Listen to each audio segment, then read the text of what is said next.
James is having monkey tacos with some cake and chocolate and cantaloupe.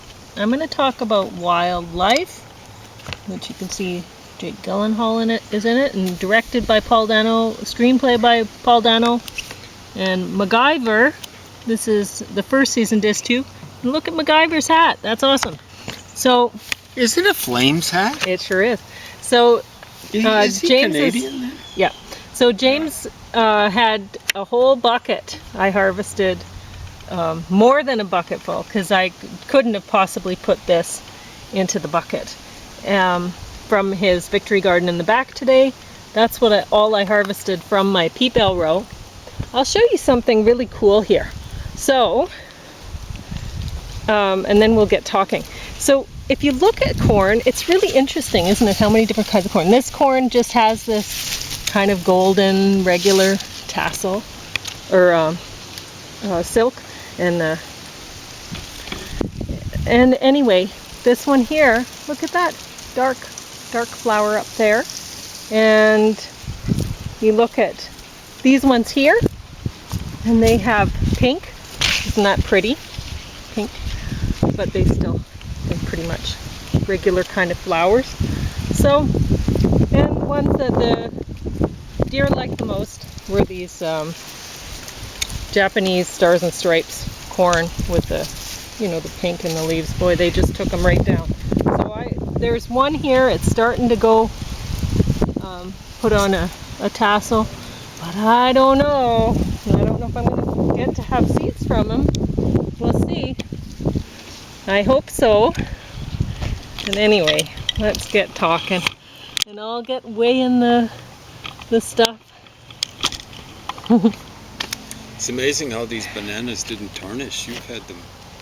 Well, they haven't yet. I stuck some in the. See, what I did, why I'm calling them monkey tacos, is I made monkey salsa. So I put bananas with the salsa that I made yesterday was too spicy for James. A little too spicy. And I didn't have any, well, if I have some pineapple left in the fridge, it's not edible.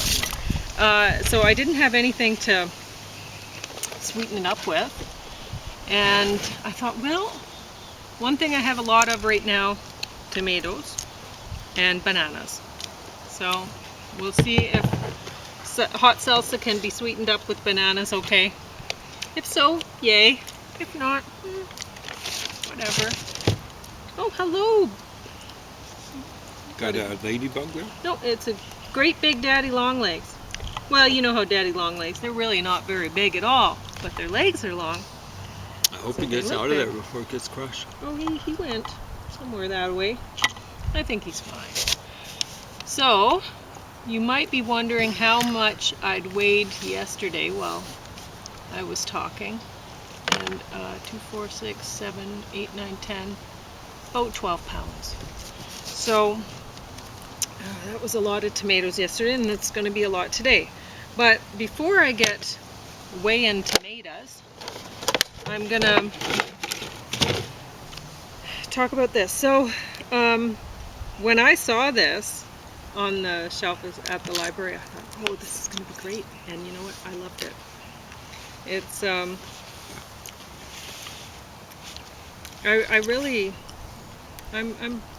a really big fan of Paul Dano.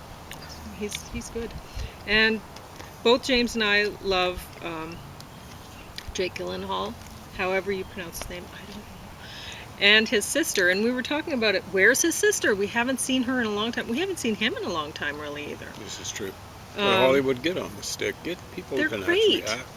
So, James was saying, oh yeah, he's the guy with the really sad eyes, and his sister, she has really sad eyes too. And I thought, yeah, I guess they do, and maybe that's why we love them so much, is their eyes are very expressive, right? Well, they're also good actors. I mean, they are. The one that affected me the most was when he was on that train going into Chicago. Oh yes, yeah, that was great.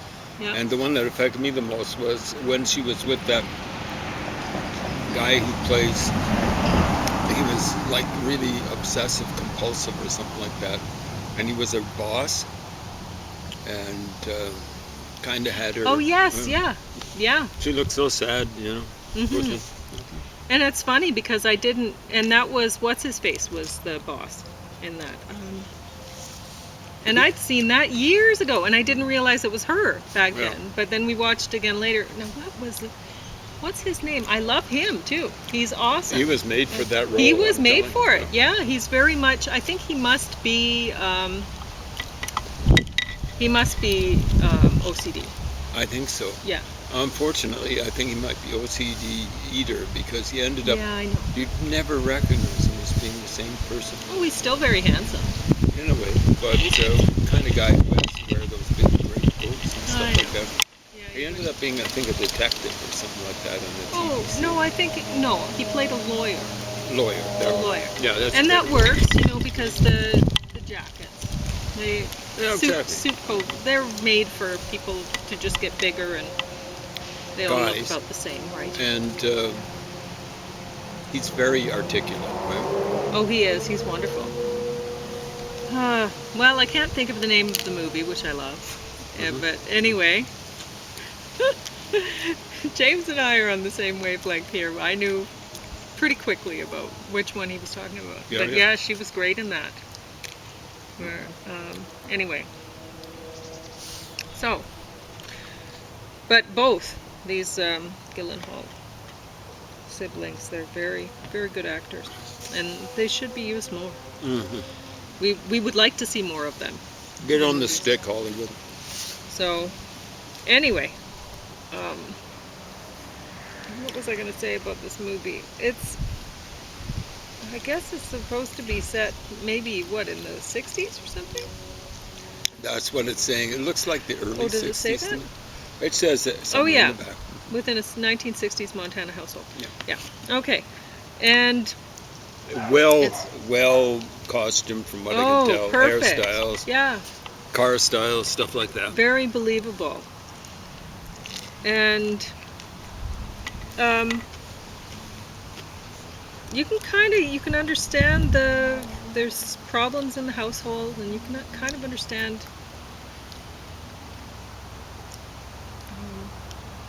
both people's stress really with it. And but yeah, because they're moving around a lot, and the wife she's had enough of it, really. She does not want the moving around.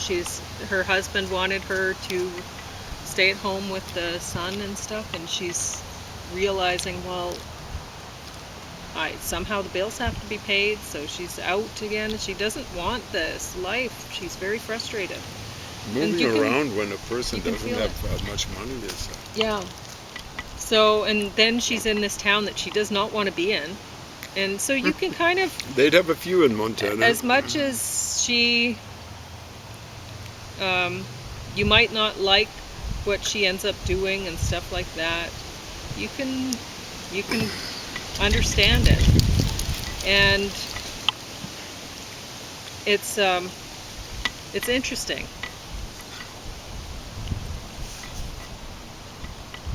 Her, listening to, she's the most interesting character in the story, really.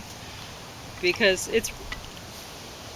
although the son is, he's watching everything, he doesn't really know what's going on. He's not an adult yet, but he's a great kid. Absolutely wonderful. He's done very well in school, and you can see he's starting to get stressed out because the situation is stressful. Especially for him, he doesn't know what's going to end up happening either. But they've written really well for the woman. Especially the one part where she's driving her son out to look at the fire, and she says a few things, and yeah. Anyway, it's worth listening to. It's worth watching. It's stressful a beautiful movie. When you got a parent who's got wanderlust. Yeah. I know. We traveled around. My dad, his dad, my granddad, sold the farm up under my dad when my dad was a missionary in Africa. My dad, I think, was always trying to find that farm again. Lived in Calgary. Moved to Calgary. We were there 3 years. We Well, might it have been must there been hard 1 for year. him. He wouldn't have Of liked course. it, you know. There 1 Went year. there for work. Oh, he hated the city. Yeah. So. And he was looking for an acreage outside of Calgary. Well, it wouldn't be what it's like now. You've seen those. Oh, I They've know. Yeah. got mansions on them. But Mhm. that's where he was looking, out west, you know. Yeah. If he'd bought something like that, he'd be a millionaire now. Mhm. Just on the basis of property. Yeah. Well, it's tough when you have so many kids. I mean, they'd adopted a lot of children too. And Mhm. so what's the verdict on monkey tacos? I'm glad you put the bananas away from the eggs. There are eggs in it. Banana and eggs. Aesthetically, don't seem pleasing to me, but taste-wise, no problem. Okay. So yeah, I would recommend everyone watches this. I would recommend everyone watches MacGyver season. Now, you did use it to go to sleep last night. Yes, I did. And it works really nicely for I've that. used MacGyver to go to sleep Yes. too, as well. But it's also fun to stay awake too. Yes. And all I got from the library was disc 2. I don't know if they have more. But it's from the first season. It's from the first season. And this episode, I think this was the 3rd episode on this disc, called Last Stand, where that's Richard Dean Anderson is wearing the Calgary Flames hat, which is awesome. So, Go Flames! But I have to cheer for the Oilers, folks. It's any Canadian team that looks as though they could win the Stanley Cup, I cheer for. But yeah, my dad used to make fun of MacGyver when Mom and I were watching it. I don't know why. I think he was kind of jealous that we were watching MacGyver. I don't know Well, why. your dad was a handy kind of guy. He was a farm boy. He was. He could do it. He could fix anything. He could, like I'd say, he could take a combine apart into 1,000 pieces and put it back together and it'd run. But anyway, so we were watching the show and he'd say that wouldn't work. Well, And he'd be really upset, you know. He'd be like, "This show's stupid. Why do you watch it?" that is funny because I think of it as a guy's show, but who knows? Yeah. Well, I don't know. Your mom enjoyed it Patty too. and Selma from the Simpsons liked it, like MacGyver. It'd be interesting to find out what the Demographic was. Mhm. Yeah. Yeah, James thought it would be a guy show, but I don't know. Only Mom and I watched it in our household. Well, he's kind of got those pretty boy looks, which come from being Scandinavian, right?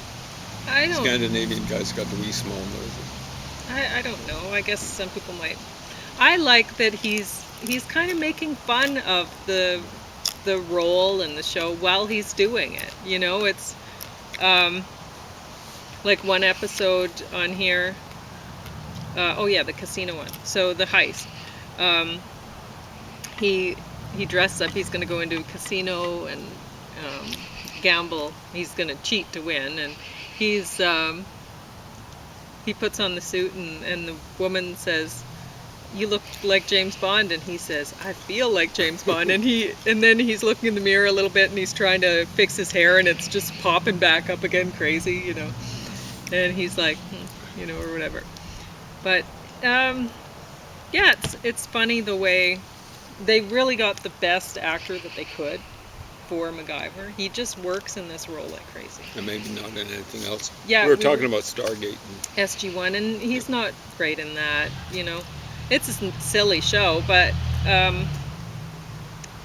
yeah, this one he works well in this.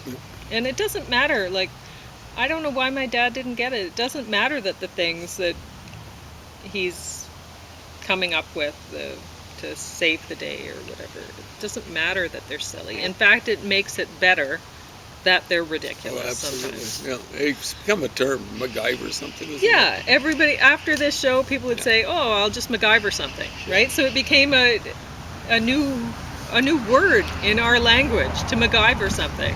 How often does that happen? Yeah. Whoever invented that So, show. as much as I Did a think it was great job. Henry Winkler or something. Well, Henry Winkler,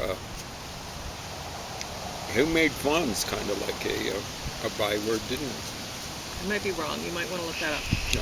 But Well, he did get into stuff like that, didn't he? I think so. Production, whatever, Anyway, directing. so you can make fun of it if you want to, but it was a big thing back in the mid-'80s. MacGyver. So whatever. Watch And it. we were kind of putting down maybe a little bit his role in SG-1. I kind of enjoyed that show. I kind of enjoyed watching it too. Yeah.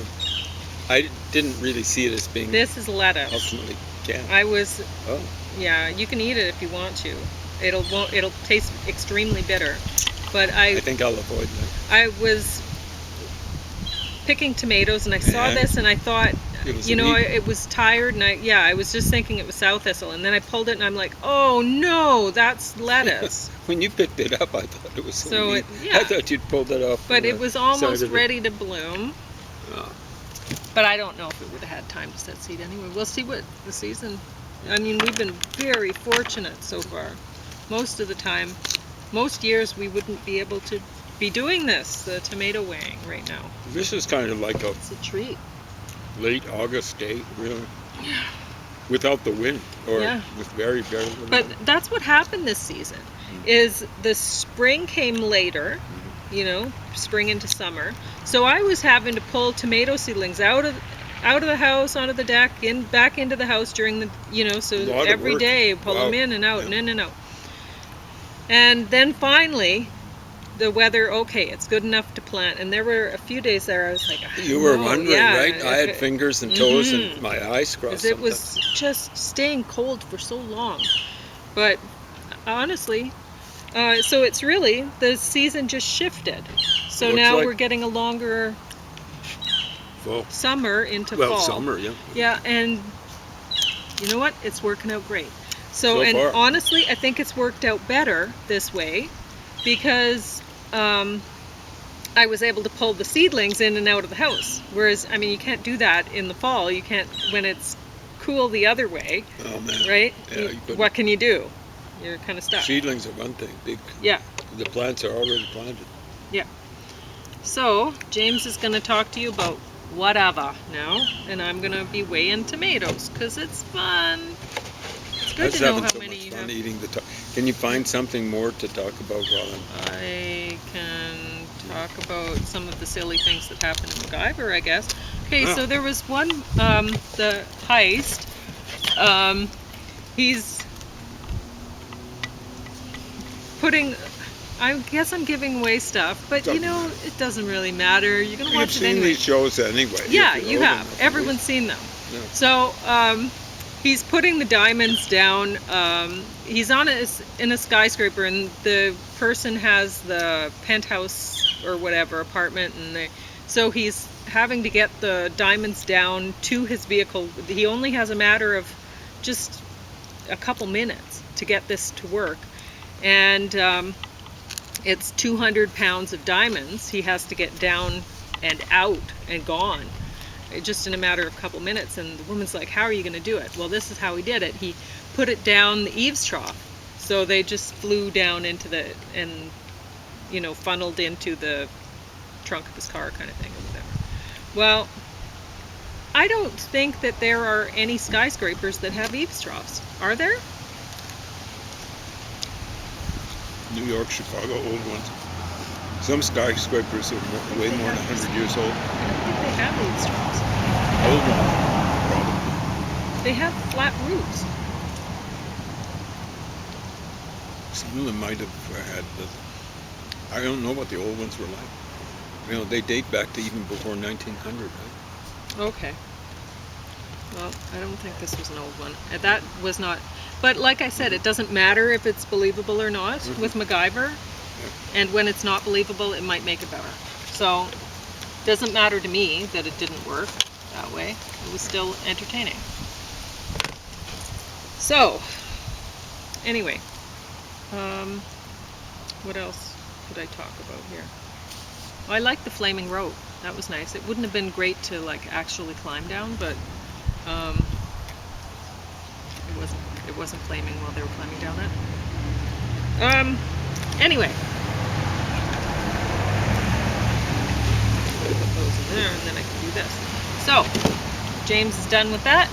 I'll put you over to him. So I'll segue by saying, you really MacGyvered that banana with alchemist banana with scrambled eggs. and tomato and salsa. Yeah, well, that's kind of in the middle. Yeah. So if you decide to do that, make a sandwich of the tomato and salsa in the middle, and that way you're going. That works. She MacGyvered it. Yeah. Good. So I'm glad. that worked. And at first I was going, what the hey is it? I'd forgotten you'd had scrambled eggs left over, or whatever, eggs left over to make scrambled eggs. And I'm going, what? It kind of tasted weird, and then I'm going, I know what it is. And it's tasting plenty fine. It's more the texture that was weird. When I say the taste is weird, it's more the texture.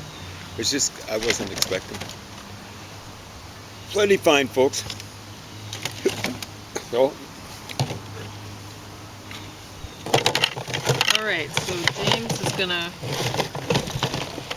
talk to you about some books, it looks like. Boy, I'm just making I'm really tired. Is that all the stuff you got today? Huh?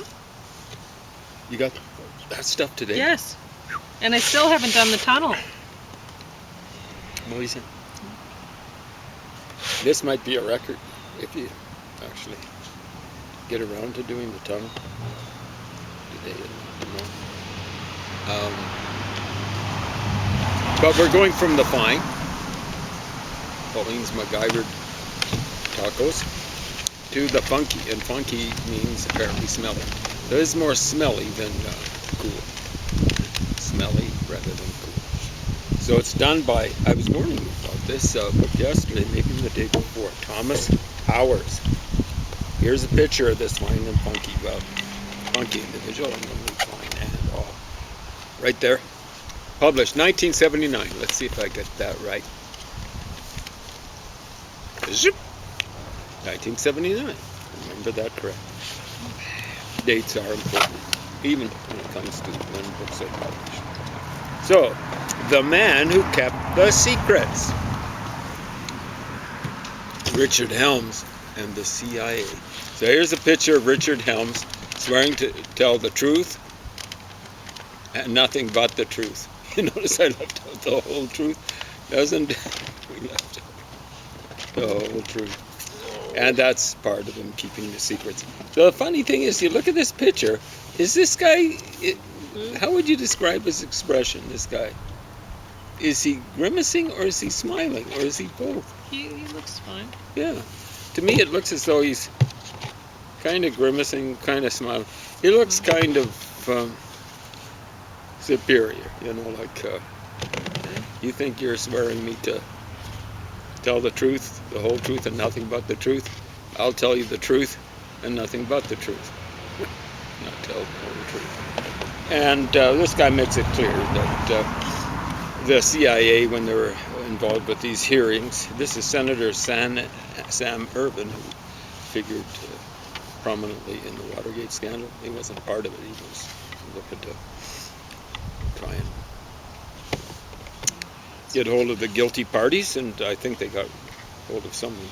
It was in 1973. Sam Ervin is the guy who is pictured in the foreground of this picture, and Richard Helms in the background. So one thing Thomas Powers does get right in here, he hammers away at it. Richard Helms and the CIA, when they're involved in, especially in these types of hearings in the 70s, they would admit whatever was already on the public record, but they try to avoid answering questions. You know, they had a lot of faulty memories and things like that, or at least claims to faulty memories. And so anything that wasn't on the public record, they wouldn't mention it. 5 minutes? Yeah. So this is just the start of me dealing with this. I finished this book the second time, actually, just a few days ago. 12th of September. I finished it the first time, 1st of August, not this year, 2024. No. Finished it twice in the last roughly 2 years. This guy is not a big fan. This guy, Thomas Powers, is not a big fan. It's not Tom Powers, who has that entertainment show on CBC. Yeah, you like 10 him to a lot. 11. I don't like him a lot, but I like him better than any of the other folks. I met, whatever his name, Del Toro or whatever his name is. He's nice guy. Drive home show. And Jenny and Hal. I told him, you should say, here's Jenny and Hal. Or was I telling Paul Cartier that? I liked him okay too. But I can't stand Matt Galloway and whoever else. Real scumbags. Anyway, yeah, this guy's not a big fan of the CIA. The CIA was involved in some business stuff, but they were up against the KGB. It's a tough world, and when you compare what the KGB, then KVD, then what was it, the KVD or NVD, the GRU, GRU, that's military intelligence for the Soviet Union.